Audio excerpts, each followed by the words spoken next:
Lovers of lore, thank you for joining me for the rest of the Murders at Karlov Manor story.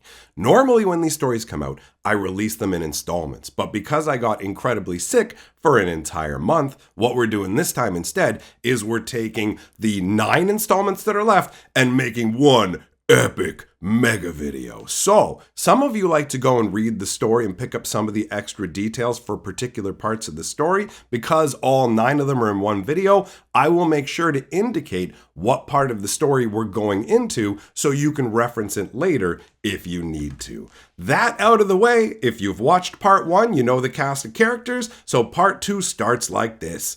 Kea and Teysa arrive at the locked door where the scream originated from. Now, there are Orzhov precautions and wards that stop ghosts from being able to travel between rooms, and this also stops Kea from using her planeswalker power to walk directly in there. But Ezram arrives and helpfully kicks in the door.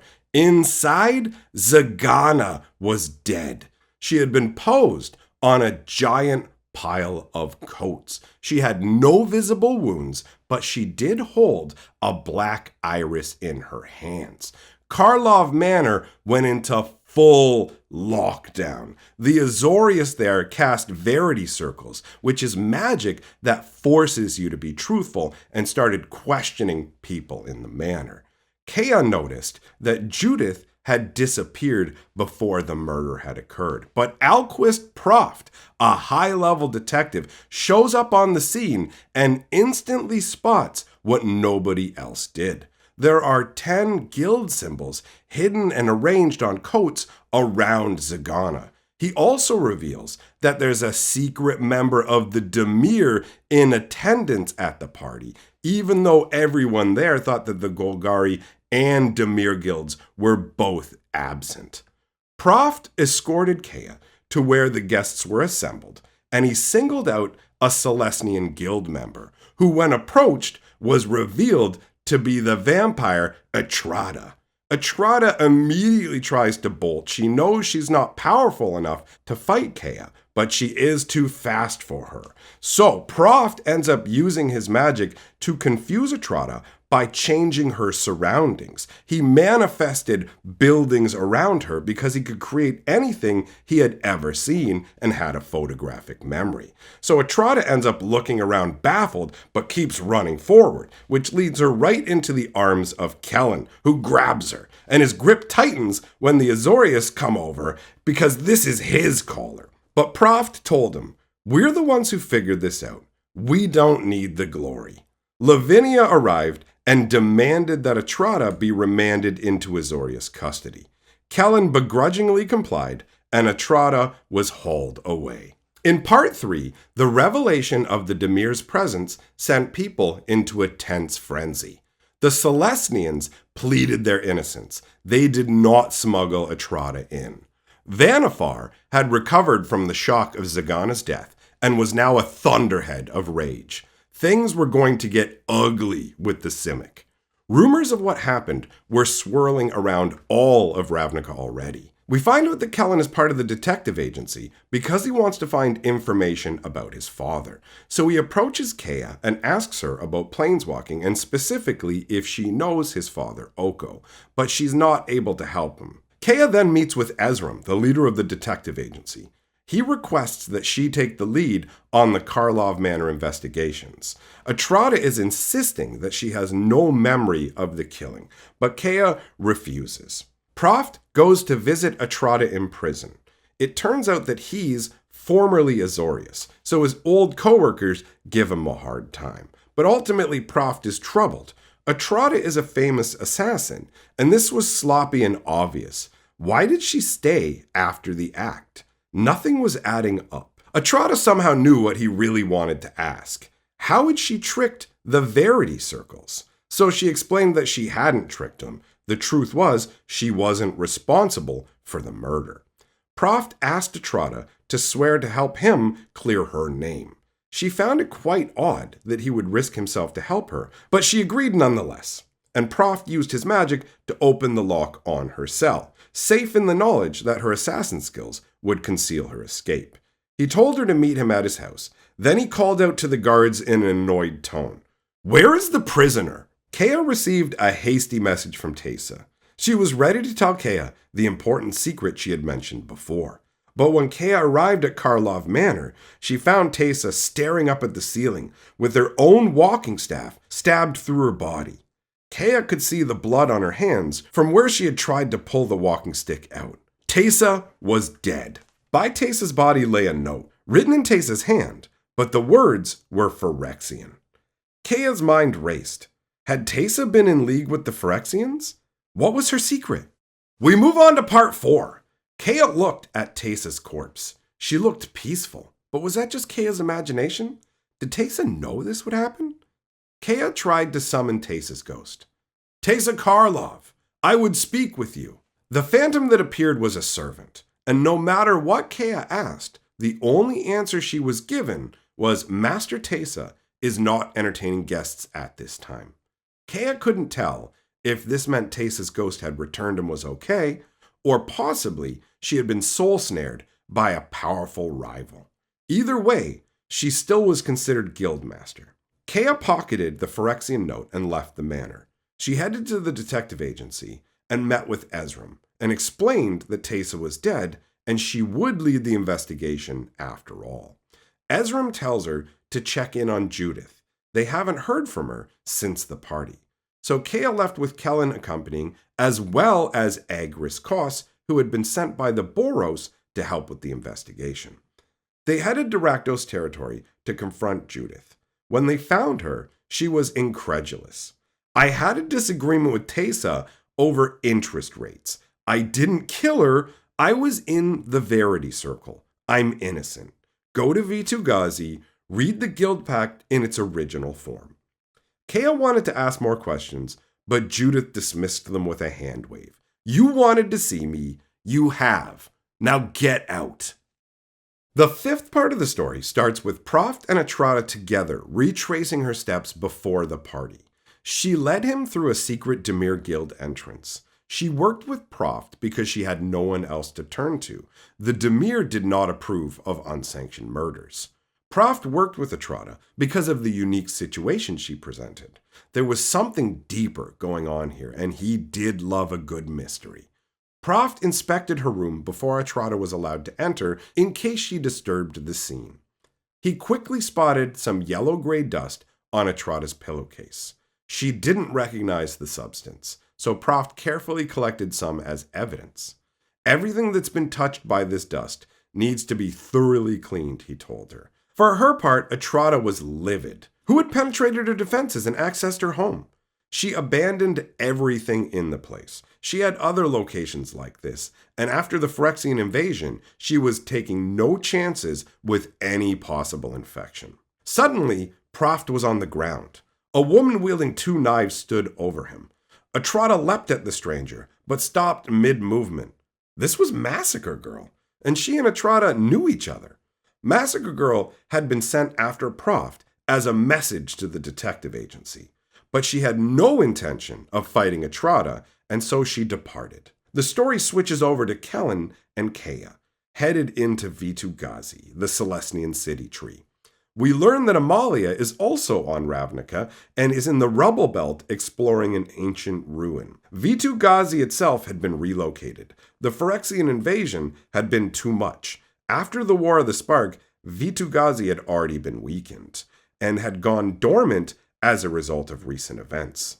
Tolsimir and his wolf Voja greeted them as a representative of the Celestians before they reached Vitu-Ghazi. He was to escort them. Security was tight after the death of 2 guild leaders.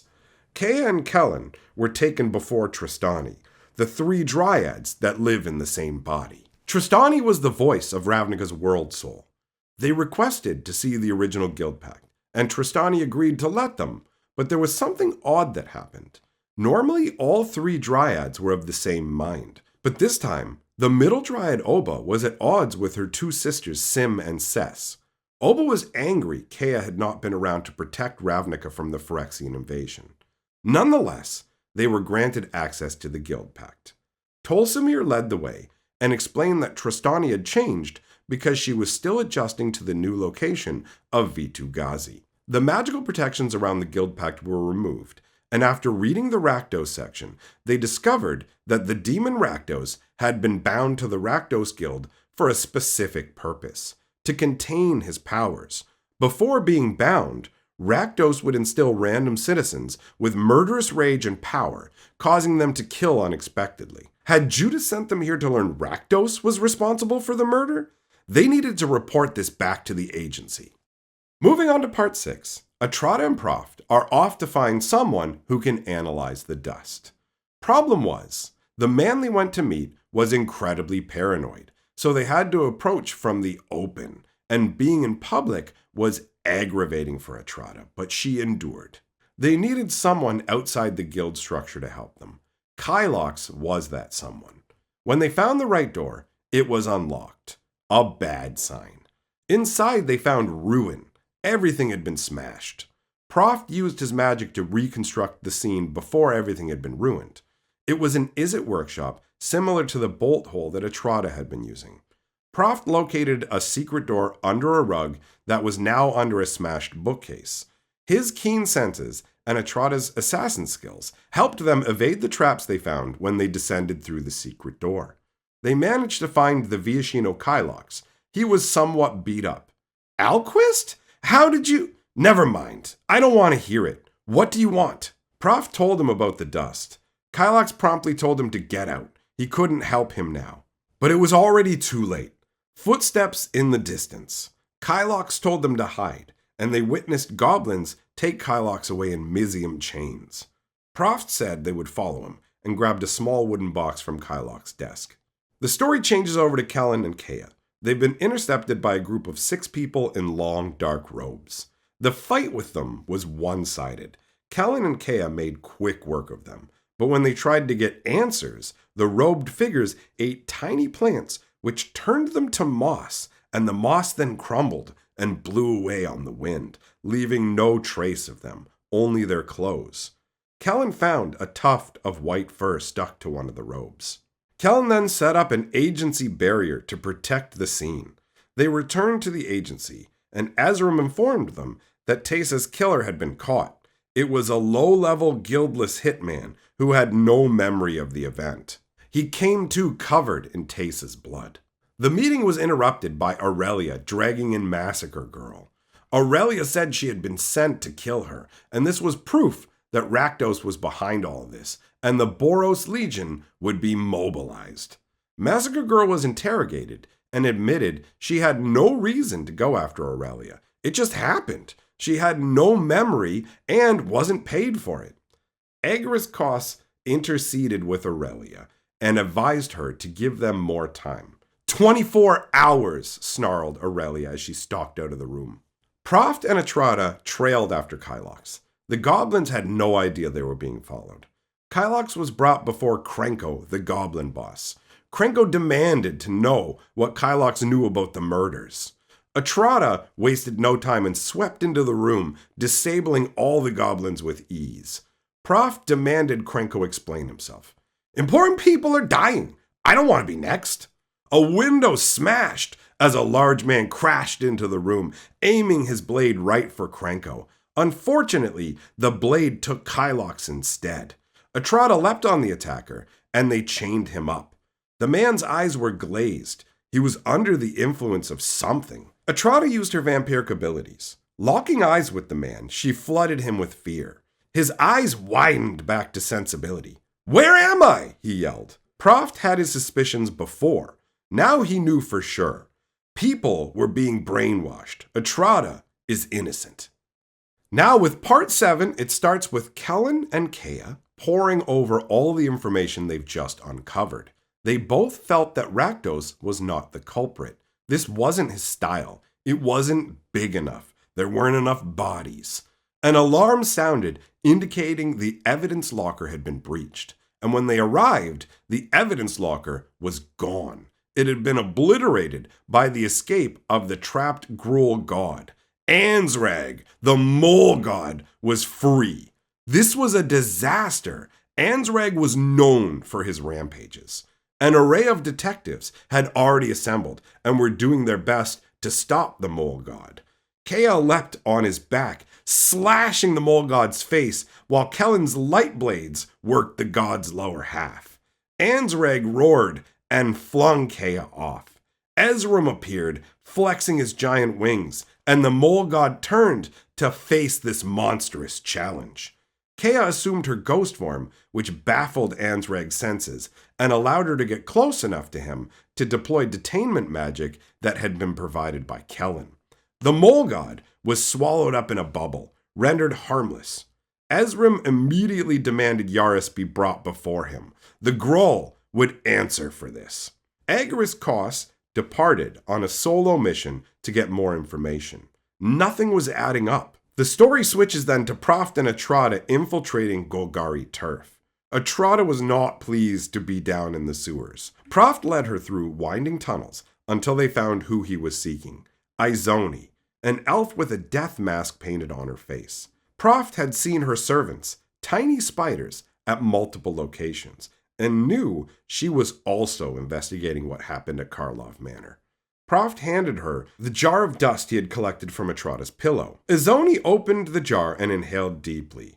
Atrada took a few steps back. She had no reason to fear, however, as it turns out Izoni is actually immune to all poisons and drugs. She told them that this was biological, but not from any plant or fungus that she knows, and she knows every plant on Ravnica.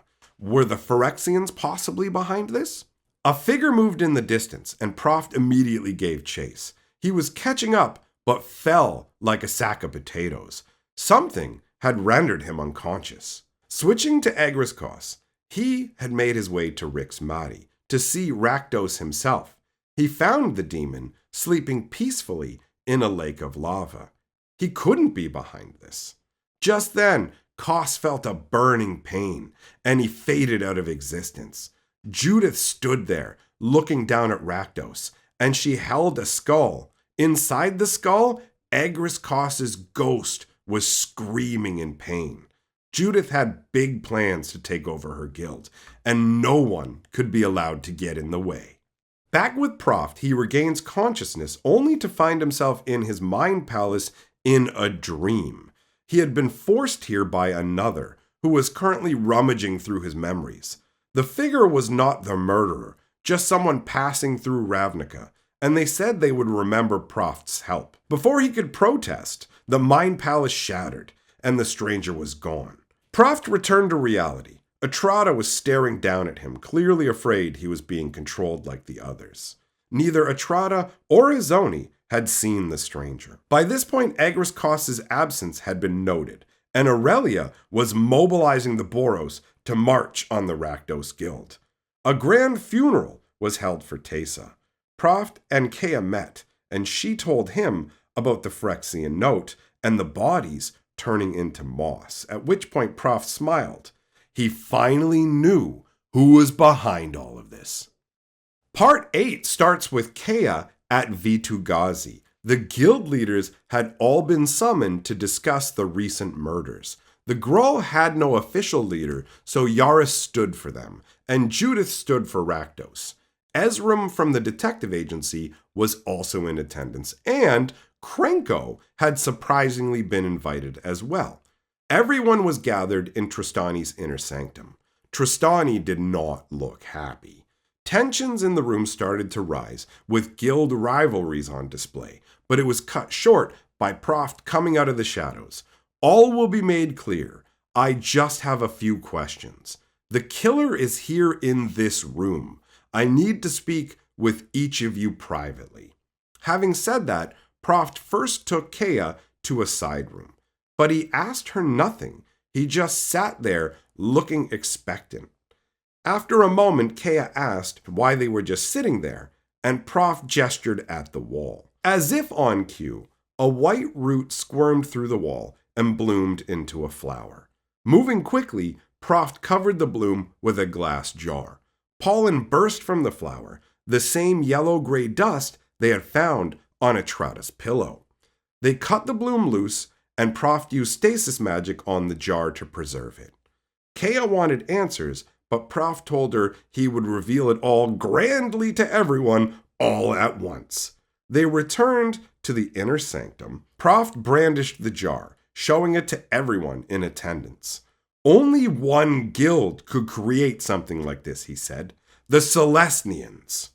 Vitu-Ghazi's roots run the entirety of Ravnica, an easy way to send flowers anywhere. They used this technique to infiltrate the agency and free Ansrag. Traces of pollen were found there too. Tristani's three faces were at odds. Sim was horrified. Cess was furious. Oba seemed disinterested. The room exploded in shouts. "Are you insane? Are you making this up? Why would you bring us to this dangerous place?" yelled Krenko. Tolsimir stepped forward. "I am responsible for what happened at Karlov Manor." But Proft waved him away. "You aren't capable of conjuring the magics necessary to do this. It wasn't you."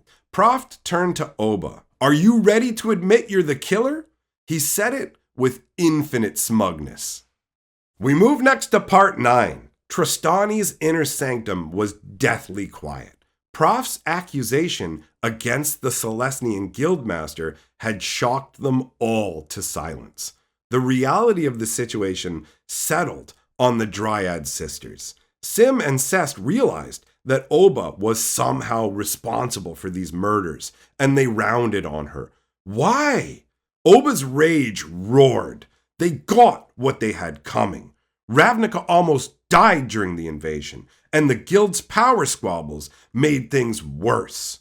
Oba explained that she alone had drawn all of the Phyrexian corruption that flowed into Vitu-Ghazi into herself, and clearly it had driven her mad. She raved about Teysa trying to take over with Phyrexian aid. She ranted about the necessity of removing the blight of the guilds. When Proft asked why Kylox had to die, all Oba said was, he was in the way. The two sane parts of Tristani tried to quell Oba's rage, but had no success. Oba revealed that she had been killing for weeks, and the bloodshed would not stop. Aurelia tried to arrest Tristani, but since 2 of the 3 Dryads were innocent, that would violate Ravnican law. Oba clapped her hands, and her 2 sisters fell unconscious. Vines tore through the walls, seeking to ensnare everyone. Most people were trapped, but Kea managed to slice free, and Izoni sprinkled a powder on the vines holding her that made them wither away. The room they were in as well was changing and growing. Kea charged Ezram and cut him free. Ral Zarek was blasting at Oba with lightning, but having no real luck with it. As more people were freed from the vines, they in turn helped others. Yaris wielded a fallen rafter as a spear. He almost managed to stab Oba with it, but Tolsimir leapt in the way and impaled himself, saving the druid. While all this is going on, Yaris is smack-talking Oba, calling her a gardener. Oba lashed Yaris back to the ground and went to attack him, but Etrada intervened, saving Yaris. At the same time, though, she ended up with a shattered chest. Proft ran to her side, his face agonized. Oba was drawing on the power of Ravnica's world soul. A vine grabbed Kea and lifted her into the air. Another threw Kellen out the window. Kellen's fall was terrifying, but it abruptly stopped when his Fey powers manifested as a glow around his feet. Kellen was stopped mid-fall. He was just hanging in the air. He had no idea what to do next. Looking down, he saw Judith fleeing Vitu-Ghazi. She was being chased by Massacre Girl, who looked very, very angry. And part 10, the culmination of the story. Kea is suspended high in the air by Tristani's vines. The world soul's magic is stopping her from being able to planeswalk away, and she's about to be mashed into the ground at high speed. She escaped Tristani's vine by slipping into her ghost form and landed lightly in semi-ghost form. She strode towards Oba, the vines unable to stop her, when suddenly one of them managed to snare her. Oba had brought into being a phantom branch that had trapped Kea. Kea had seen ghostly trees on other worlds, but never considered this possibility. Kea released her ghost form, and the phantom branch could no longer hold her. But now she was back to cutting through the physical vines. She needed a new plan. She decided to try and reach out to Ravnica's world soul. She yelled, "You're being used by Oba, the same way Phyrexia tried to use you." Oba's face was horrified at the words, but her roots snared Kea in place, reinforced by Oba's drawing on the world soul's power. Kea begged Ravnica's world soul for help and got a response. She felt herself able to phase through the vines. She forced her way forward and noticed an agency containment device. She scooped it up and activated it on Oba. It started to trap the dryad, but she was too strong. The wards started to melt. Atrada was nearby, and she gathered her strength as blood leaked from her chest. She managed to activate a second containment device, and this turned the battle back in their favor. Kea grabbed one of Oba's ghost branches and fed necromantic energy into it to take control of it, and used that to help restrain Oba. She thought at some point she might have seen Tesa's spirit, but couldn't spare the time or energy to look around for her. Oba raged against her restraints, but the other two Dryad sisters had come back to consciousness, and in unison, they reached out their hands to Oba's temple. Oba fell unconscious. Kea collapsed to the ground exhausted and looked around for Tesa. Nothing. There was no sign of her. The two conscious parts of Tristani explained that they can't remove Oba from their body, and they needed to commune with the world soul to see what it wanted them to do. Leadership of the Celestian Guild would be handed off to Amara Tandris in the meantime. Atrada decided she would become Proph's protector since the Demir Guild was defunct. 3 days later, Tesa's funeral was finally properly held. Tesa's ghost materialized beside Kea. She thanked her for her help and admitted she had been at the fight with Tristani. She then explained that she was going to absolutely bankrupt the Celestians for what they had done, and that Oba's death would have actually cost them less. Tesa also asked Kea to leave Ravnica to avoid questions about who really ruled over the Orzhov. But before she left, Kea went to see Kellen. She had grown fond of him. Kellen was investigating the disappearance of Judith. Kea wished him well. She was bound for Kaldheim. She had promised Tyvar she would help him hunt a dire bear, a nice diversion after the chaotic events at Karlov Manor. And that, my friends, ends the story of Murders at Karlov Manor. I hope that you enjoyed it. If you want more details, there's a bunch of fun stuff in the story installment, so go have a read if you want to hear more.